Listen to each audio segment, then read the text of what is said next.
আমি দেবিদ্বারের কোন মেয়ে, আমি আবার বলি কোন নারী যদি পড়তে চায় কিন্তু টাকার অভাবে পড়তে পারতেছে না, যতটা নারী হোক তার দায়িত্ব আমি নিতে পারবো না।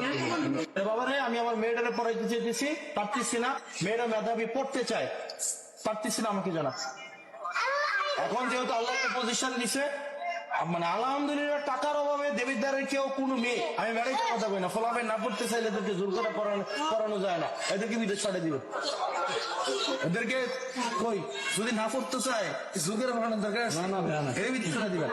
আর মায়েরা যদি যারা পড়তে চায় টাকার অভাবে যদি না পড়তে পারে আমাকে জানাবেন, জানাইতে হবে। এমন যদি বিয়ে দিয়ে দেন, ছোট বয়সে জোর করে পড়তেছে, এরকম বহুত আছে, এটা পরিয়ার না খারাপ।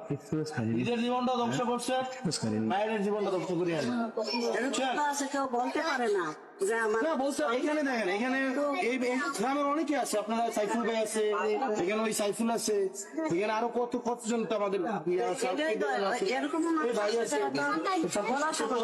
সবাই তো আছে।